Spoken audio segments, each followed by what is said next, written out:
प्रतिबद्धताओं से भरा हुआ दिन था। आज पुनः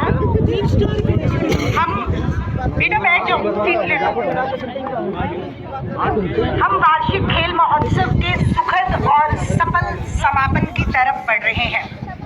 कार्यक्रम का आगाज करते हुए मैं आज के मुख्य अतिथि श्री जेपी दलाल जी, कृषि मंत्री हरियाणा सरकार, आज के विशिष्ट अतिथि श्री बाबूलाल जिंदल जी, प्राचार्य डॉक्टर सत्यपाल सिंह जी, महाविद्यालय परिवार के समस्त प्राध्यापक साथी, उपस्थित अन्य अतिथिगण, उपस्थित पत्रकार बंधु, पुलिसकर्मी व अन्य जिनका नाम मैं मंच से उद्घोषित नहीं कर पाई हूँ, आप सभी महाविद्यालय परिवार के लिए आदरणीय हैं। आप सभी का अभिनंदन है। जैसा कि विदित है कि खेल महोत्सव अपने सुखांत संपन्नता की ओर अग्रसर है, इसी के साथ ही आज का दिन एक अन्य विशिष्ट उपलब्धि को भी नामांकित करने जा रहा है। माननीय कृषि मंत्री के आर्थिक सहयोग से जिस कार पार्किंग स्थल की व्यवस्था महाविद्यालय प्रशासन कर पाया है, उसके लिए हम मंत्री जी को हृदय से आभार अभिव्यक्त करना चाहेंगे। मंच संचालन की अग्रिम प्रक्रिया के लिए मैं डॉक्टर मुनीश भारद्वाज जी को आमंत्रित करना चाहूंगी और साथ ही सादर आमंत्रित करती हूं अतिथि वृंद के स्वागत हेतु माननीय प्राचार्य डॉक्टर सत्यपाल सिंह जी को। धन्यवाद मैम।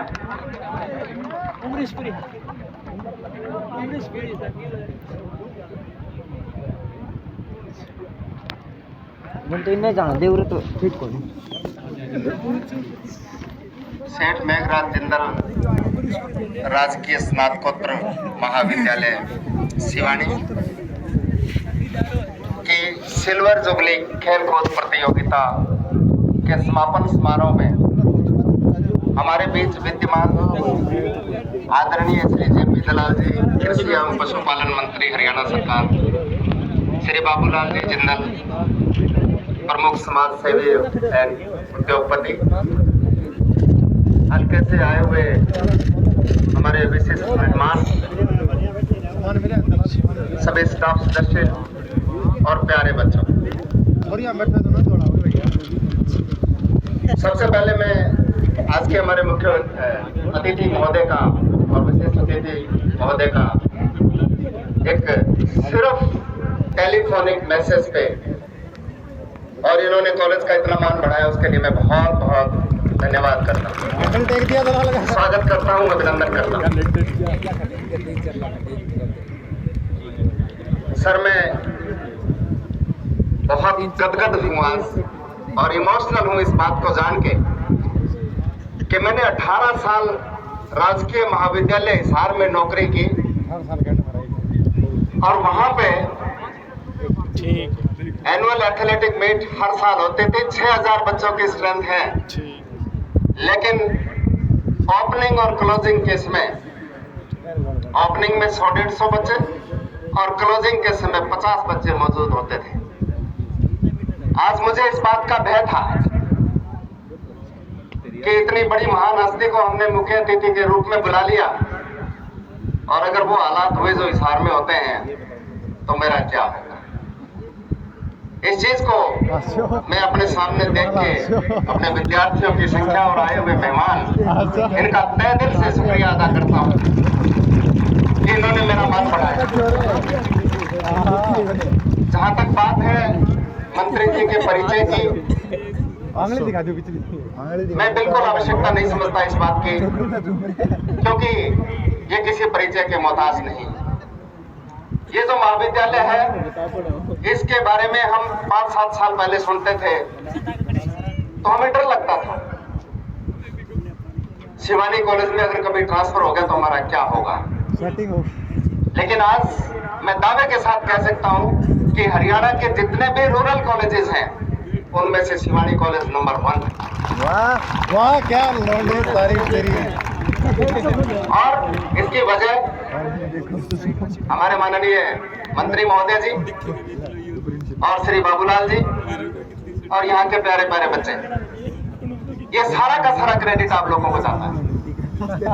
हम सिर्फ नौकरी करने के लिए आते हैं, साल से महीने नौकरी करके हमारा ट्रांसफर हो जाता है, हम चले जाते हैं, लेकिन ये कॉलेज है वो इन लोगों की बदौलत है और इन बच्चों की बदौलत है। और सर, मैं आपको ये बताना चाहता हूँ कि इस छोटे से महाविद्यालय में इस साल हमारे 8 बच्चों ने नेट क्वालिफाई किया और एक लड़की हिस्ट्री की पूरी यूनिवर्सिटी में 3rd मेडलिस्ट। तो मैं आशा करता हूँ कि इस तरह की बुलंदियों को हम छूते रहेंगे। मैं विश्वास दिलाता हूँ सर आपको कि कॉलेज को हम बहुत ज्यादा ऊंचाइयों पर लेके जाएंगे, एक लड़का 2-2 सेट बशर्ते कि आपका आशीर्वाद हमारे कंधों पे है। बहुत ज्यादा कुछ ना कहते हुए, क्योंकि बच्चे सुबह से आए हुए हैं, कुछ अधिकार स्वरूप मैं रिक्वेस्ट करूंगा मंत्री महोदय जी से। वैसे मेरी बात इनसे डिस्कस हो भी चुकी है, लेकिन यहाँ मंच से कहना भी जरूरी है। एक तो सर, हमारे यहाँ आपके आशीर्वाद से 6 पोस्ट ग्रेजुएशन की क्लासेस चल रही हैं, जिनके लिए हमें 20 अतिरिक्त कमरों की आवश्यकता है, जिसकी डिमांड हम दे चुके हैं। और वो फाइल चीफ आर्किटेक्चर के पास पड़ी हुई है। मंत्री जी ने उन्होंने से अभी बात भी की थी ऑफिस में बैठे हुए, तो वो बात हमारी बन जाएगी, मैं आशा करता हूँ। इसके साथ साथ हमें बहुत सारी एक्टिविटीज करवानी पड़ती है। उसके लिए हमें एक मल्टीपर्पज हॉल कहिए या एक ऑडिटोरियम कहिए, उसकी आवश्यकता है, जिसकी डिमांड भी हमने डिपार्टमेंट के थ्रू चीफ आर्किटेक्चर के पास भेजी हुई है। उसके बारे में मंत्री जी ने अभी हमारे से वादा किया है और उनसे बात की है कि बहुत जल्दी वो काम भी आपका हो जाएगा। इसके अलावा सर, हमारे यहाँ वाटर हार्वेस्टिंग की थोड़ी प्रॉब्लम है, क्योंकि कॉलेज का जो ब्लॉक है वो थोड़ा नीचा पड़ता है, रोड थोड़ा ऊंचा है, तो उसका कोई वाटर हार्वेस्टिंग का ऐसा सिस्टम बनाया जाए जिससे कहीं बहुत ज्यादा बारिश आने की वजह से कॉलेज के प्रांगण में हमारे पानी ना घुस पाए। इसकी व्यवस्था भी करेंगे, ये मंत्री जी से डिस्कस हमारा हो चुका है। एक अभी हाल ही में आज ही मंत्री जी ने हमारे पार्किंग स्थल का उद्घाटन किया है, वो इनकी बदौलत है। इनके अनुदान राशि से वो बनाया गया था। पीछे जब आए थे तो ये दे के गए थे हमें वो, और हमने उसको पूरा कर दिया। मंत्री जी ने आज उसका उद्घाटन किया है और हम मंत्री जी से एक और उसके लिए डिमांड करते हैं कि उसके ऊपर हमें शेड लगाना है, वो भी, और एक बच्चों की पार्किंग का है, उसका भी शेड थोड़ा सा छोटा पड़ता है, क्योंकि हमारी संख्या, बच्चों की संख्या लगातार बढ़ती जा रही है। तो बच्चे अपना व्हीकल लेके आ रहे हैं। आजकल जमाना ये है कि हमारे टाइम में तो हम साइकिलों पे या पैदल जाया करते थे, तो उनके लिए भी जो हमारा साइकिल स्टैंड बच्चों का बना हुआ है उसको एक्सटेंड करना, और इसके साथ साथ पानी के पीने की और पौधों में देने के पानी की हमारी थोड़ी समस्या है, क्योंकि हमारा जो कनेक्शन है वो सिविल हॉस्पिटल के साथ ज्वाइंट है, तो उनको भी पानी की आवश्यकता होती है, हमें भी आवश्यकता होती है। तो कई बार जब हम उनकी वाल वहाँ पे लगी हुई है, उस वाल को खोलने जाते हैं तो उनके एम्प्लॉयज कई बार हमारे एम्प्लॉयज को कुछ कह देते हैं, या मतलब कुल मिला के ये है कि हमें पानी की समस्या रहती है। तो मैं मंत्री जी से रिक्वेस्ट करूंगा कि हमारा पानी का कनेक्शन जो है वो अलग से करवाया जाए, ताकि हमारे पानी की समस्याएं दूर हो। इसके अलावा मैं एक बात और कहना चाहूंगा कि बिन मांगे मोती मिले, मांगे मिले ना भीख। मंत्री जी है, दयावान है, दिलेर है, अपनी इच्छा से जो देते जाएंगे हम कबूल करेंगे। इसके साथ साथ बहुत ज्यादा समय ना लेता हुआ मैं एक बार फिर से आज के हमारे प्रिय, माननीय और आदरणीय मुख्य अतिथि श्री जेपी दलाल जी का, श्री बाबूलाल जी का, और हल्के से आए हुए गणमान्य व्यक्तियों का, विद्यार्थियों का, सभी स्टाफ मेंबर्स का बहुत बहुत धन्यवाद करता हूँ। Thank you very much. बहुत बहुत आभार सर। आज माननीय श्री जेपी दलाल जी, कृषि एवं पशुपालन मंत्री हरियाणा सरकार का जन्म दिवस भी है। उनको बहुत बहुत शुभकामनाएं पूरे महाविद्यालय परिवार की ओर से। बच्चों का अभिवादन। हैप्पी बर्थडे दलाल भाई साहब जी। इसके साथ ही हैप्पी बर्थडे मैं कुछ बताना भी चाहूंगा कि कल हमारा प्रारंभिक दिन था। हमने श्री बाबूलाल जी को भी प्रार्थना की थी और बाबूलाल जी ने भी बड़े सहर्ष से स्वीकार किया था वो जो डिमांड हमने इनसे की थी, और हमारे ऊपर इनके आशीर्वाद ऐसे ही बने रहे, ऐसी मैं कामना करता हूँ। बहुत बहुत धन्यवाद सर। सर, इसी परंपरा में जब खेल कूद का कार्यक्रम चल रहा हो तो उसमें एक परंपरा है कि जो भी हमारा खेल कूद अधिकारी होता है वो एनुअल रिपोर्ट पढ़ता है। तो मैं एनुअल रिपोर्ट पढ़ने के लिए श्री सतपाल जी को मंच पर आमंत्रित करता हूँ कि वो आए और खेल कूद की गतिविधियों से हमें अवगत कराएं।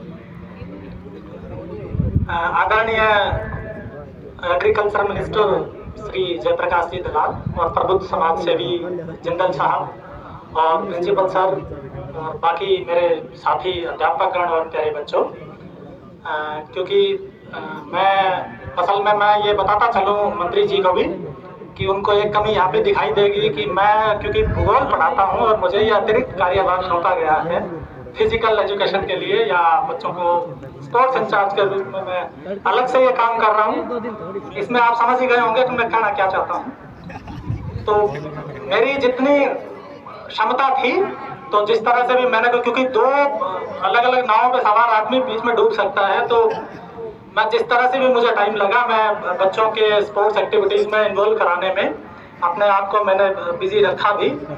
तो इसमें सर मैं आपको ये बताना चाह रहा हूँ कि हमारे जो पिछले साल की कुछ गतिविधियां हैं, क्योंकि आप समझते हैं कि एक स्पेशलाइज्ड आदमी जितना कर सकता था उतना तो सीधी सी बात है कि मैं नहीं कर पाया, लेकिन फिर भी हमारी कुछ अचीवमेंट है। हमारे पास स्पोर्ट्स में बहुत अच्छा स्टफ है, मैं आपको बताता चलूँ। तो हमारे यहाँ एक राहुल है स्टूडेंट BA का, उसने नेशनल लेवल पे सर 10 किलोमीटर में नेशनल के लिए क्वालिफाई कर रखा है, अभी उनका आना बाकी है। स्टेट लेवल पे उसू पे जो क्वालिफाई किया है वो बच्चे हैं दीपक और बंटी, उन्होंने स्टेट लेवल पे सर क्वालिफाई कर रखा है, अभी उनका आगे सिलेक्शन होना है, अभी लिस्ट आई नहीं। आशा है हमारे पास एक लड़की BA की स्टेट लेवल पे 1500 मीटर में सर उसने क्वालिफाई किया हुआ है। पंकज, राखी और कविता, उनको सारा कॉलेज जानता है, एक बार उनके लिए तालियां बजाएंगी। सब बच्चे स्पोर्ट्स में बढ़ चढ़ के हिस्सा ले रही हैं। स्टेट लेवल पे सर इंटर यूनिवर्सिटी ट्रायल हुआ था, उसमें उन्होंने क्वालिफाई किया है लॉन्ग रेस में, 10 किलोमीटर रेस में। कोमल MA हिस्ट्री की छात्रा है जिसने north zone national Haryana state level पे ट्रिपल जंप में सर क्वालिफाई कर रखा है और भाग लिया है। और कविता भी इसी national north zone national Haryana state के लिए उसने ट्रिपल जंप के लिए क्वालिफाई किया है। दीपक एक हमारे छात्र हैं BA के, जिन्होंने आर्चरी में नेशनल लेवल पे वो आगे गए। तो ये बहुत छोटी अचीवमेंट लग सकती है कॉलेज में, क्योंकि यहाँ पे आदमी जो परफेक्ट होना चाहिए वो नहीं है।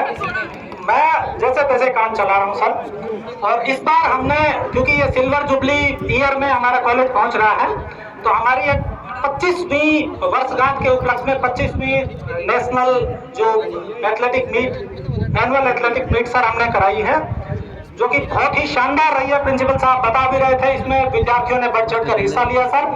31 गेम हमने इसमें रखे, जिसमें 200-300 छात्रों ने जरूर भाग लिया होगा, और उसमें बहुत शानदार प्रस्तुतियां बच्चों ने दी। बहुत ज्यादा टाइम ना लेते हुए मैं सभी का एक बार फिर से धन्यवाद करूंगा। आपका आने के लिए धन्यवाद, थैंक यू। धन्यवाद सर। सतपाल सर के वक्तव्य में एक बात थी कि प्रार्थना में भी अभ्यर्थना, प्रार्थना करते करते भी अभ्यर्थना उन्होंने बड़े सुंदर शब्दों में कर ली सर से। सर बहुत बहुत धन्यवाद। मैं मंच पर आमंत्रित करना चाहूंगा श्री बाबूलाल जी जिंदल जी का कि वो मंच पर आए और बच्चों को 2 शुभ आशीर्वचन कहें।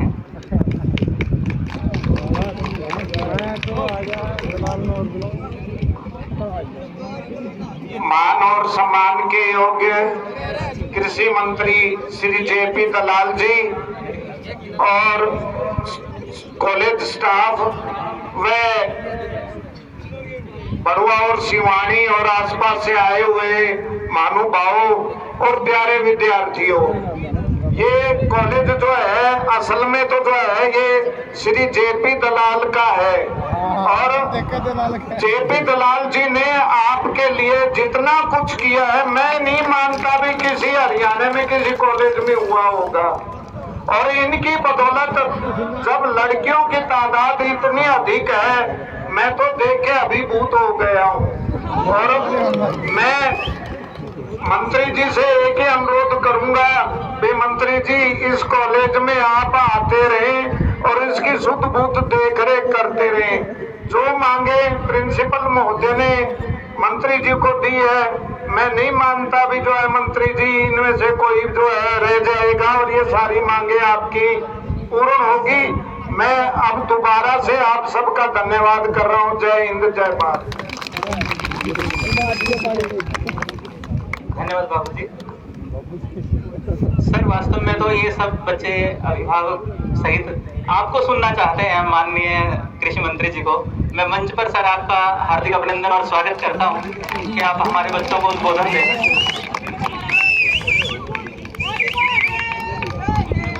Happy birthday darling.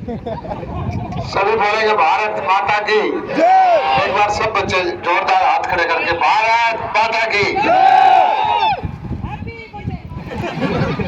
भाई ऐसा है कि मुझे भी याद आता है कभी अपने कॉलेज में होते थे, आप इकट्ठे बर्थडे करते हैं लेकिन उस वक्त इतनी अच्छी व्यवस्था नहीं होती।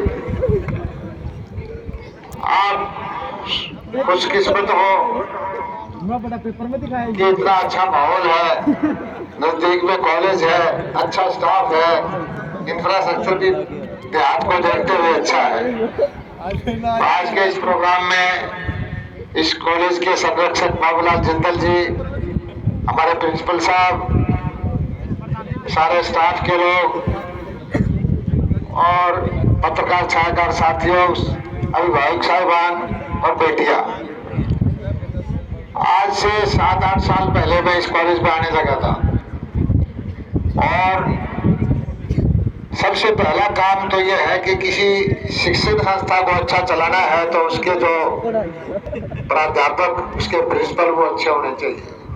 मैं धन्यवाद करता हूं, हम आपसे पहले प्रिंसिपल जो थे ख्यालिया साहब, उन्होंने शिद्दत से काम किया और इस कॉलेज को आगे बढ़ाने में समझता हूं उनका सबसे ज्यादा योगदान है।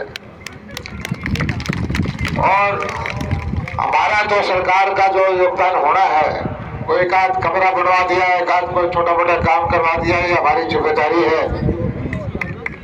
लेकिन असली काम क्या है? असली काम यह है कि बच्चों के संस्कार डालना, बेटियों को पढ़ाना।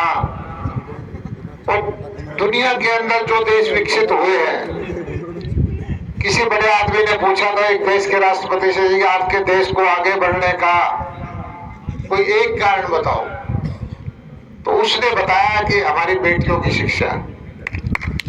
जिस देश की बेटियां शिक्षित होंगी उस देश को आगे बढ़ने से कोई रोक नहीं सकता। और अब भारतीय जनता पार्टी ने, मोदी जी ने 1/3 सीटें लोकसभा में, राज्यसभा में आरक्षण की व्यवस्था कर दी है। 2029 का जब चुनाव होगा, हो सकता है कि मेरा पत्ता यही बेटी बेटी को काट दे, यहाँ से वो विधायक बन जाए, मंत्री बन जाए, क्योंकि आरक्षण में सीट आ जाए। लेकिन इस चीज की भी मैं ख्वाहिश रखता हूं कि ये काम हो जाए तो अच्छी बात है। हमारी पार्टी की, हमारी सोच ये है कि इस जनमानस भारत का प्रत्येक बच्चा जो है लोकतांत्रिक व्यवस्था में, उसको फलने फूलने का बराबर का हक मिले। किसी भी बैकग्राउंड से हो, किसी घर में 4 किले ज्यादा है, किसी घर में 2 रुपए ज्यादा है, किसी घर में कम है, ये आती जाती रहती है चीजें। जिस बच्चे में प्रतिभा है और लोकतांत्रिक व्यवस्था में प्रतिभा को कोई दबा नहीं सकता। हमारे जो लोकतांत्रिक यूरोपियन देश है, अमेरिका है, कनाडा है, मैं कई बार सोचता था कि हमारे देश में वहां पे क्या फर्क था। पिछले 50-60 में हमारा देश पूंजी प्रधान देश रहा है। भाई जिसके पास पैसा है वो तगड़ा और दिमाग वाले ने भर्ती कर ले। लेकिन उन देशों में क्या है कि जिसके पास दिमाग है उसके पीछे पैसा भागता है। कोई आइडिया ना लेके आए, कोई खोज नहीं करे, कोई विचार ना आए, कोई रिसर्च नहीं करे, उसको करोड़ों अरबों खरबों रुपए लगाने वाले पीछे लोग रहते हैं। हम भी अब अपने देश की व्यवस्था को उसी तरफ ले जा रहे हैं कि आप बुद्धि के दम पर प्रतिभा के दम पर कितनी भी ऊंचाई पर पहुंच सकते हो, चाहे वो नौकरी का हो, चाहे व्यापार का हो, चाहे सामाजिक सेवा का हो।